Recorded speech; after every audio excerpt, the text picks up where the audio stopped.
ही BEd का exam देने वाले हैं, यानी कि जो एंट्रेंस एग्जाम यहाँ पे आप देख सकते हो उसमें अपेयर होना चाहते हैं या फिर फ्यूचर में आप बीएड में अपेयर होना चाहते हो, तो इस वीडियो को लास्ट तक देखिए और समझिए कि अभी बीएड आपको लेवल वाइज यानी कि हर लेवल में आपको अलग अलग तरह की बीएड की डिग्री लेने के लिए, डिप्लोमा कंप्लीट करने के लिए मौका दिया जा रहा है भाई। एनसीटी भाई अगर हम लास्ट टाइम की बात करें ना तो 2014 में आपका ये 1 ईयर का बीएड चल रहा था, लेकिन अभी ये फिर से एनसीटी की तरफ से इनिशिएट किया गया है, फिर से शुरुआत करी गई है। उन्होंने अभी अपने ट्विटर हैंडल पे ट्वीट करके भी ये चीज बता दी है ना कि अभी जो 1 ईयर का बीएड है आपका 26-27 के सेशन से शुरू हो जाएगा ना। तो ऐसे कौन से कैंडिडेट हैं जो इस 1 ईयर के बीएड में अपेयर हो पाएंगे, उन्हें मौका मिलेगा। इवन 2 साल का बीएड कौन कर सकते हैं और ये 4 साल का बीएड आखिर क्या है ना, किस तरह से कौन से कैंडिडेट इसमें अपेयर हो पाएंगे, तो इन सभी क्वेश्चन के आंसर आपको इस सेशन के लास्ट तक मिल जाएगा। हर एक बात आपको समझ में आ जाएगी। इवन बीएड के बाद जो एमएड करना होता है भाई, एमएड की भी शुरुआत 1 साल वाला एमएड भी अभी करवाया जाएगा। तो इन सभी चीजों के बारे में बात करेंगे। इवन जो उन्होंने ट्वीट किया था वो आप स्क्रीन पे देख सकते हो, है ना। उन्होंने अपने ऑफिशियल जो एनसीटी का ऑफिशियली ट्विटर हैंडल है वहां पे ट्वीट किया हुआ है। तो चलिए समझते हैं हर एक बात को, पहले इधर समझते हैं, उसके बाद फिर 2025 में जो भी कैंडिडेट इच्छुक है उनके बारे में भी बात करेंगे। उसके एंट्रेंस एग्जाम को भी एक तरह से कंडक्ट कराया जाएगा उत्तर प्रदेश में, यूपी में, ठीक है। तो चलिए समझते हैं भाई। यहाँ पे आप छोटा सा ग्राफ देख पा रहे हो ना, स्पेशली यहाँ पे कंफ्यूजन आ रही है कि भाई ये 1 ईयर का जो बीएड है ना, बीएड और एमएड आखिर कौन कर सकता है। तो पहले ओवरऑल समझ लेते हैं चीजों को। भाई बीएड की अगर हम बात करें, अभी हम करंट टाइम की अगर बात करते हैं तो बीएड आप कैसे, कौन से कैंडिडेट दे रहे थे भाई। देखिए बीएड यानी कि डिप्लोमा है एक तरीके से आपका, जो कि जिन्होंने 12th क्लियर किया है फिर ग्रेजुएशन किया है, उसके बाद उन्हें बीएड, वो बीएड अगर देना चाहते हैं, डिप्लोमा करना चाहते हैं तो वो बीएड करते थे, अदरवाइज डीएलएड करते थे, ठीक है। यानी कि आफ्टर ग्रेजुएशन, ठीक है, 3 साल का ग्रेजुएशन सिंपल सा करना है जिसमें आपका बीए, बीएससी और बीकॉम इंक्लूड होता है। तीनों में से कुछ भी करिए, उसके बाद आप बीएड कर सकते हो, ठीक है। और इसके बाद आपको सीटेट टेट एग्जाम्स देने हैं, फिर आप मेन एग्जाम्स के लिए एलिजिबल हो जाते हैं। तो इस तरह का ये सिस्टम करेंटली अभी चल रहा था। अभी फिर से एक तरह से नया तो नहीं कहेंगे इसे हम, कि ऑलरेडी भी चीजें चल रही थी। अप्रॉक्स 2014 तक आपका 1 ईयर का बीएड कराया जा रहा था, ठीक है। और ये फिर कुछ 9 से 10 साल का जो पीरियड रहा, इस बीच ये 1 साल का बीएड बंद कर दिया गया और फिर से एनसीटी ने इसको शुरू कर दिया है। और ये शुरू कब से होगा, तो ये जो 1 साल का बीएड है ये 26-27 के सेशन से, यानी कि 25 में नहीं, जो नेक्स्ट ईयर 26-27 का सेशन रहेगा वहां से आपका 1 ईयर का जो बीएड है वो स्टार्ट कर दिया जाएगा। देखिए ये वाला तो चलने वाला ही है, इसमें कोई दो राय नहीं है, ठीक है। ये जो 2 ईयर का बीएड जैसे चल रहा था, हर एक चीज वैसी ही चलनी है। 1 ईयर वाला कौन दे पाएगा भाई, तो 1 ईयर का क्यों शुरू किया गया। तो देखिए मान लीजिए आपने ग्रेजुएशन किया और उसके बाद आपने पीजी कर लिया, ठीक है, आपने पोस्ट ग्रेजुएशन कर लिया, या फिर अभी जो एनईपी 2020 है उसके तहत एक और शुरुआत हुई है, आपने 12th के बाद, ठीक है, आपने 12th किया है, उसके बाद आपने इंटीग्रेटेड ग्रेजुएशन कर लिया है जो कि 4 ईयर का होगा। उसके बाद भी ना और लगा हुआ है, तो समझ लीजिएगा बात को, बहुत ही बारीकी से समझने की जरूरत है। इसकी जो शुरुआत है ना आपकी एनईपी 2020 में मेंशन है, यानी कि आप जैसे ग्रेजुएशन 3 साल का होता है, तो मान लीजिए किसी को आगे पीएचडी वीएचडी करनी होगी भाई, तो वो 4 साल का ये इंटीग्रेटेड ग्रेजुएशन करते हैं, जहां पे आपका पीजी का भी 1 साल यहाँ पे एक तरीके से इंक्लूड होता है ना। इसे ओवरऑल हम इंटीग्रेटेड ग्रेजुएशन कहेंगे, जो कि 4 साल का होगा। अगर आपने ये किया है आफ्टर 12th, तो उसके बाद भी आप 1 साल का जो बीएड है वो कर पाएंगे, ठीक है। या फिर आपने ग्रेजुएशन 3 साल का कंप्लीट किया अपना, उसके बाद फिर आप क्या बोलते हैं भाई पीजी कर लिया आपने 2 साल का, तो इस तरह से आप तब भी एलिजिबल होगे 1 साल का बीएड के लिए, ठीक है। 1 साल के बीएड में आप अपियर हो पाओगे, तो समझ गए होंगे। तो भाई ऐसे कैंडिडेट जिन्होंने पीजी कंप्लीट कर लिया ना और अभी वो बीएड करना चाहते हैं, तो 2000 भाई वेट कर लीजिए 1 साल का, ठीक है।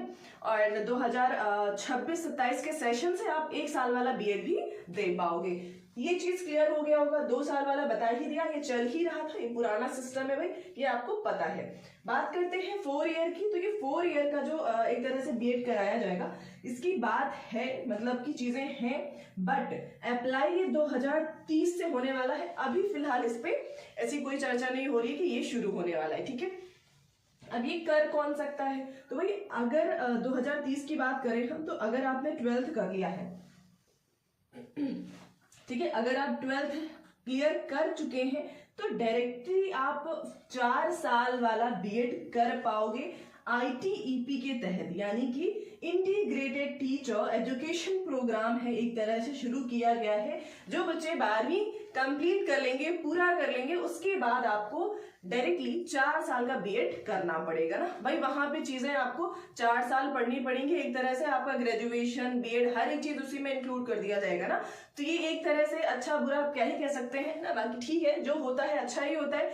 तो फिलहाल ये 3 चीजें आप समझ पाए होंगे कि 1 ईयर का बीएड, और इसी के साथ आप समझ लीजिएगा कि भाई 1 ईयर का बीएड अगर आप करते हो, फिर उसके बाद जस्ट आपको एमएड, अगर मान लीजिए एमएड की डिग्री आप लेना चाह रहे हो तो बीएड के बाद एमएड होता है भाई, ठीक है। तो 1 साल का एमएड भी आप उसके बाद कर पाओगे, ठीक है। यानी कि कब से? तो 2026-27 के सेशन से ही आपका 1 ईयर वाला एमएड भी शुरू हो जाएगा, 1 ईयर का बीएड भी शुरू हो जाएगा ना भाई। सीढ़ियां जैसे हैं, तो आपको पहले बीएड करना है, उसके बाद ही आप एमएड कर पाओगे। तो ये सिस्टम रहेगा। आई होप ये समझ पाए होंगे आप। अब आते हैं इस पे बात कर लेते हैं ना।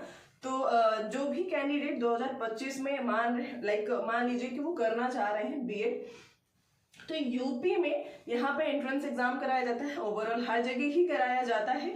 तो उसी तरह से यहाँ पे भी रजिस्ट्रेशन जो है आपकी नोटिफिकेशन 5 फरवरी को ही रिलीज कर दिया गया था, पर रजिस्ट्रेशन जो है वो 15 फरवरी से स्टार्ट होना है, यानी कि कल से, ठीक है।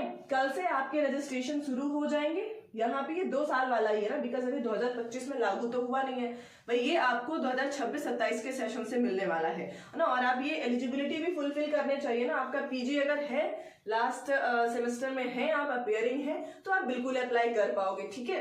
बट अगर आपने सिर्फ और सिर्फ ग्रेजुएशन किया हुआ है, तब आपको फिर भाई यही वाला देना पड़ेगा, ठीक है। तो इस तरह से अगर आप चाहते हैं तो बिल्कुल दीजिए। 15 से आपका रजिस्ट्रेशन है और 15 मार्च तक आप लास्ट डेट रहेगा, यानी कि 15 मार्च से फेब से 15 मार्च तक आप फॉर्म फिल कर पाओगे। कंप्लीट 1 महीने का वक्त दिया गया है। एग्जाम आपका अप्रैल में करा लिया जाएगा, और रिजल्ट की बात करते हैं तो मई में अनाउंस हो जाएगा। उसके बाद फिर काउंसलिंग का प्रोसेस होता है ना, जो भी आप मेरिट में आ जाते हैं फिर उनका काउंसलिंग कराया जाएगा, उन्हें कॉलेज वगैरह अलॉट किया जाता है, और 10 जून तक ये सारा प्रोसेस आपका कंप्लीट हो जाएगा। ये कहाँ का है? तो ये यूपी बीएड की हम बात कर रहे हैं। और साथ में एक इन्फॉर्मेशन और दे दूं मैं आपको कि अभी जो एनसीटी है ना, आपका national council for teachers education, अगर हम उसकी बात करते हैं तो एनसीटी ने अभी ये भी बात बोली हुई है। खैर ये सारी चीजें एनईपी में मेंशन थी, तभी एनसीटी आपका बोल रहा है। उसने कहा है भाई कि अभी जो ये हर एक स्टेट अपना बीएड का एंट्रेंस एग्जाम करा रहा है ना, एक वक्त ऐसे भी आने वाला है बहुत ही जल्दी, जहां पे पूरे इंडिया में सिर्फ एक एंट्रेंस एग्जाम कराया जाएगा बीएड का। जिस तरह से जैसे आईआईटीज वगैरह हैं, उनका पूरे इंडिया में एक एग्जाम कराया जाता है ना एंट्रेंस के लिए, वैसे ही बीएड का भी बहुत जल्दी होने वाला है, ठीक है। तो इस तरह से ये चीजें हैं। फिलहाल अभी आपका सेपरेट ही हो रहा है। यूपी में 15 फेब से रजिस्ट्रेशन स्टार्ट है, तो आप अगर इच्छुक हैं तो बिल्कुल कर लीजिए। और अगर आप क्राइटेरिया में आते हैं और चाहते हैं तो थोड़ा सा वेट कर लीजिए भाई, 2026 से 1 साल का करना है आराम से ना। इस 1 साल में आप अपनी तैयारी को थोड़ा सा वक्त दे दीजिए, हो सकता है कहीं पे आप लग जाए, उसके बाद फिर आराम से 1 साल वाला बीएड करिए। तो आपकी इच्छा पे डिपेंड करता है। अगर आपको लगता है कि क्राइटेरिया फुलफिल करते हैं 1 साल वाले बीएड के लिए, तो बिल्कुल आप 2026 से एनरोल हो सकते हैं। बाकी चीजें आपके सामने हैं, आप समझ चुके होंगे। फर्स्ट टाइम है तो चैनल को सब्सक्राइब जरूर करें, है ना। इस तरह की इंफॉर्मेशन पाने के लिए टाइमली और एक्यूरेट, बिल्कुल, है ना, कुछ भी इधर उधर नहीं दिया जा रहा है आपको। और यहाँ पे आप देख सकते हो, अगर आप सीटेट के कैंडिडेट हैं, जुलाई में अपेयर होने वाले हैं सीटेट के एग्जाम में, तो बिल्कुल आप जुड़ सकते हैं प्री एक्सप्लोर के साथ। बहुत ही बारीकी से ना, बेसिक से चीजें आपके स्टार्ट हो चुकी हैं, कोर्स हमने शुरू कर दिया है, तो बिल्कुल आप हमारे साथ जुड़ सकते हो ना।